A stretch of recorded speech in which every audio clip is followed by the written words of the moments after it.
Hello children, hope you're all doing good. Let's start today's chapter, Animals Living and Surviving. Learning objectives, adaptations according to habitats, adaptations according to food habits, and adaptations for protection. Take the picture where the animal is blending with its surrounding. You will do it yourself. There is a wide variety of animals living on Earth. All animals prefer living in a place where there is easy availability of food, shelter, and favorable weather conditions. The place where an animal can live comfortably is called its habitat. All living beings develop special body structures or abilities which help them to survive in their surroundings. These abilities are called adaptations. Let us know more about the different types of adaptations in animals. देखिए, अगर आप अर्थ पे देखेंगे तो आपको wide variety of animals नजर आएंगे, है ना। तो जितने भी जो एनिमल्स है वो क्या होते हैं कि वो ऐसी जगह पे रहना पसंद करते हैं जहाँ पे फूड की अवेलेबिलिटी हो इजीली, शेल्टर हो और फेवरेबल वेदर कंडीशंस हो। जिस प्लेस पे एनिमल रहते हैं कंफर्टेबली उसे कहा जाता है हैबिटेट। या प्रीवियस चैप्टर में जब हमने प्लांट्स के बारे में बात की थी तब भी पढ़ा था। एंड अडेप्टेशन तो यू नो कि जितनी भी लिविंग बींग्स है कुछ स्पेशल बॉडी स्ट्रक्चर्स को डेवलप कर लेते हैं या एबिलिटीज़ होती है कि जो किसी भी सराउंडिंग में उनको सर्वाइव करने में हेल्प करते हैं। Adaptation to the environment. We can divide animals into 5 major groups on the basis of their habitats. So देखिए here are ये 5 आपके habitats हैं animals के, तो one by one हम इन्हें डिटेल में पढ़ते हैं। सबसे पहले है terrestrial or land animals. Have lungs as breathing organs. They use legs to walk and run. They have well-developed sense organs to reach food, water and protect themselves from enemies. आपके जो terrestrial या जो land animals होते हैं इनके lungs होते हैं, breathing organs, ये लेग्स का यूज़ करते हैं, इनके वेल डेवलप्ड सेंस ऑर्गन्स होते हैं, right. Desert animals like camels, scorpions, snakes, rats and lizards are adapted to survive in little water. They have thick and dry skin to prevent sweating and loss of water. Camels have broad, padded feet to walk easily on sand. Their bodies are adapted to store food and water for a long time. Snakes and lizards have a scaly skin to crawl easily and to prevent dryness. आपके जो कुछ desert animals होते हैं ना, इनमें कुछ features होते हैं जिसकी वजह से ये डेजर्ट में ईजीली सर्वाइव करना चाहते हैं। जैसे कि कैमल्स अगर आप नोटिस करेंगे उसके ब्रॉड एंड पैडेड फीट होते हैं जिससे ईजीली वो सैंड में जा सकता है। एंड इनकी बॉडी में क्या होता है कि कई टाइम तक अगर कई दिनों तक इन्हें खाना ना मिले, पानी नहीं मिले तो इनकी बॉडी में स्टोर्ड होता है। इसी तरह से स्नेक्स एंड लिजर्ड्स होते हैं, इनकी स्केली स्किन होती है जिससे कि ईजिली क्रॉल करते हैं एंड ड्राइनेस को प्रिवेंट करते हैं। Fact file. The monarch butterfly looks beautiful but it is very poisonous. Many other variety of butterflies develop wings like monarch butterfly to escape from their enemies. monarch butterfly जो दिखने में बहुत सुंदर लगती है बट एक्चुअल में बहुत poisonous होती है। और बहुत अलग वैराइटीज होती हैं जो बटरफ्लाइज की, वो डेवलप करती हैं विंग्स monarch की तरह, monarch butterfly की तरह, जिससे कि वो अपनी एनिमी से escape हो सके, बच सके। Animals living in cold regions like polar bear, penguins, yak and reindeer have long hair or thick fur to get protection from cold. They also have a fat layer under their thick skin to keep their body warm. This layer of fat provides them energy during the extreme winter when food is unavailable. अब जो animals cold region में रहते हैं जहाँ बहुत ठंडा होता है तो ऑब्वियसली उनकी बॉडी में क्या हो, कुछ तो ऐसा होगा जिससे वो ठंड से बच सके। यस, तो उनकी बॉडी में होते हैं long hair, thick fur, right. इसके अलावा उनकी बॉडी में एक लेयर होती है फैट की जो उन्हें वार्म रखने में हेल्प करती है। एक्वाटिक एनिमल्स, अब दूसरी कैटेगरी है आपकी एक्वाटिक एनिमल्स की। Aquatic animals like fish, prawns, crabs and turtles have gills to breathe and a streamlined body which helps them to swim. Their body is covered with waterproof scales. Fish swim with the help of fins.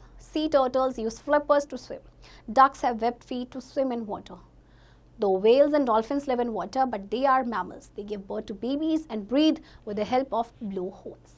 Aquatic animals यानी जो पानी में रहते हैं, जैसे कि ये सारे एनिमल्स, इनके क्या होते हैं, गिल्स होते हैं ब्रीथ करने के लिए and they have a streamline body जिससे वो ईजिली स्विम कर पाते हैं। इनकी बॉडी जो है वाटरप्रूफ स्केल से कवर्ड होती है, इसलिए इनकी जो बॉडी है वो ड्राई रहती है, यानी कि वेट नहीं होती है।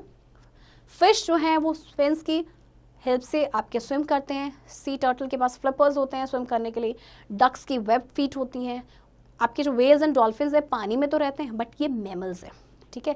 मैमल्स का मतलब जो अपने बच्चों को जन्म देते हैं एंड ये इनकी बॉडी में ब्लो होल्स होते हैं, उसके थ्रू ये ब्रीथ करते हैं। Third category is amphibians.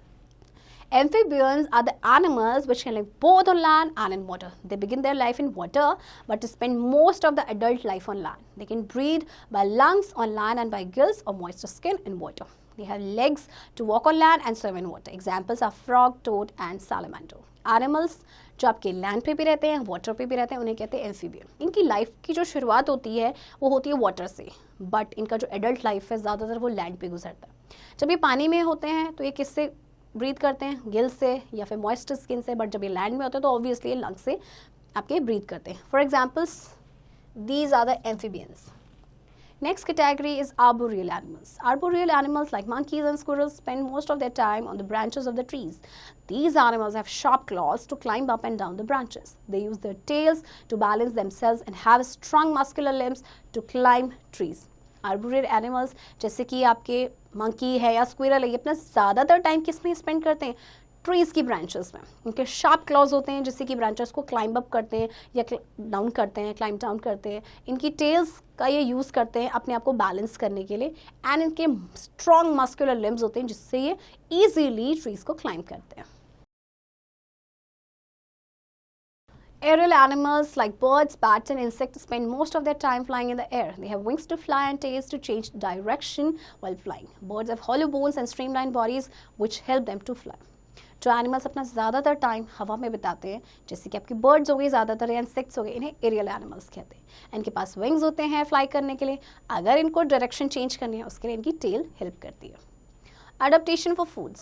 Animals can be divided into following categories on the basis of their food habits. Herbivores have sharp cutting front teeth, incisors, and strong grinding teeth, molar at the back. They have strong legs to travel long distances to find food.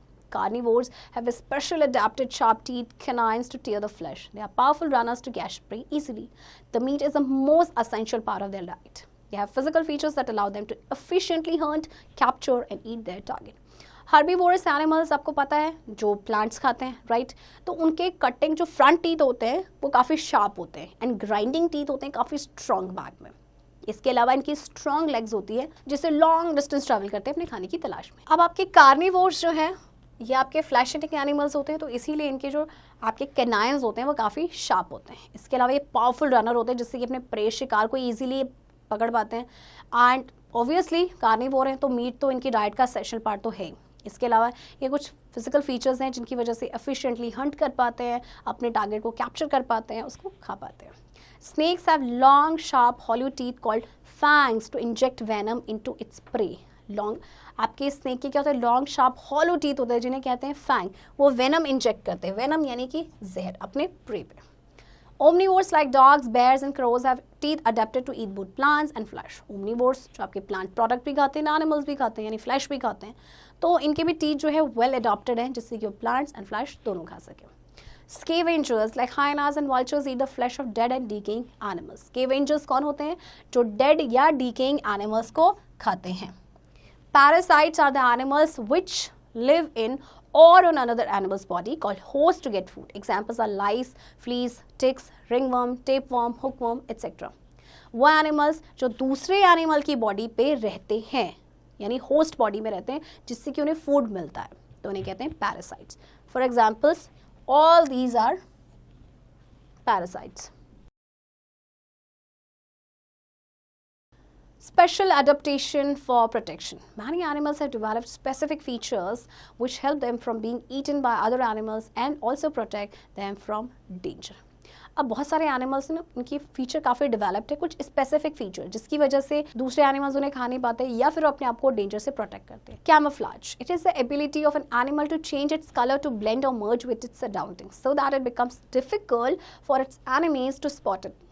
Examples are chameleon, grasshopper, stick insect and leaf insect. Camouflage का मतलब है कि जो animals है वो अपने colour को change कर लेते हैं या फिर अपने सराउंडिंग के साथ ब्लेंड हो जाते हैं, मर्ज हो जाते हैं, तो इस एबिलिटी को कहा जाता है कैमोफ्लेज. और ऐसा क्यों होता है, क्यों करते हैं? ताकि उनके जो एनिमीज हैं उनको पकड़ ना पाए, स्पॉटेड ना कर पाए. एग्जाम्पल है, आपको पता है कैमलिन के बारे में आपने पढ़ा है, गिरगिट जो अपना कलर चेंज कर देती है ना, अपने एनिमीज से अपने आप को प्रोटेक्ट करने के लिए. आपका लीफ इंसेक्ट, अगर स्टिक इंसेक्ट की बात अगर आप करें तो देखिए ये कहीं से भी नहीं लगता कि ये इंसेक्ट है, it's just like a twig, है ना. इसी तरह से आपका लीफ इंसेक्ट है, it looks like a leaf. Hibernation. Many animals survive in the extreme winter season by going into a kind of deep sleep called hibernation. Their heartbeat and breathing slows down in this period. They use the fats stored in their body for nourishment. They wake up when spring season approaches. Examples are polar bears, lizards, snakes and frogs. बहुत सारे ऐसे animal हैं जो extreme winter season में survive नहीं कर पाते, तो एक लंबी स्लीप पे चले जाते हैं, जिसे कहते हैं हाइबरनेशन। और इस पीरियड में क्या होता है कि उनकी हार्ट बीट काफ़ी स्लो हो जाती है, उनकी ब्रीदिंग भी काफ़ी स्लो हो जाती है, तो उनकी बॉडी में जितना भी फैट स्टोर होता है उसको वो यूज़ करते हैं। और जैसे ही स्प्रिंग सीजन आता है ये वापस बाहर आ जाते हैं। एग्जाम्पल्स हैं आपके polar bear, lizard, snakes and frogs. Migration. Some animals like birds move in a large number from cold places to warm places in search of food. They return to their original habitat once the winters are over. This process is called migration. Birds like Siberian crane, Arctic tern, etc. migrate from one place to another. बहुत सारे ऐसे animals होते हैं, specially birds, वो क्या करती हैं, वो कोल्ड प्लेसेस से किसी वार्म प्लेस में आ जाती हैं खाने की तलाश में, और उसके बाद जैसे ही विंटर ख़त्म हो जाती हैं वो अपने ओरिजिनल प्लेस पे वापस चली जाती हैं। तो इस प्रोसेस को बोलते हैं माइग्रेशन। जैसे कि साइबेरियन क्रेन बर्ड, ये साइबेरिया से आती है, आर्कटिक टर्न है, ये सब माइग्रेट करते हैं एक प्लेस से दूसरी place. Summary. Many animals develop special abilities to survive in different environments. These abilities are called adaptation. According to their habitats, animals can be of 5 types: terrestrial, aquatic, amphibians, arboreal, and aerial. Animals can be divided into 5 groups on the basis of their food habits: herbivores, carnivores, omnivores, scavengers, and parasites. Mass movement of animals to escape harsh winters or scarcity of food is called migration. Camouflage, hibernation, and migration are some other ways of adaptation. देखिए, animals को 5 categories में divide किया गया है उनके habitat के basis पे, है ना, एंड 5 ग्रुप्स में फिर से डिवाइड किया गया उनके फूड हैबिट्स के बेसिस पे। एक मास मूवमेंट होता है एनिमल्स का कि आपका जो हार्श विंटर को एस्केप करने के लिए, that is called migration, and camouflage, hibernation, migration, ये आपके कुछ तरीके हैं अडेप्टेशंस के। चिल्ड्रन, आई होप आपको ये चैप्टर समझ आया होगा, एंड इस चैप्टर की प्रैक्टिस अब आप खुद से करेंगे।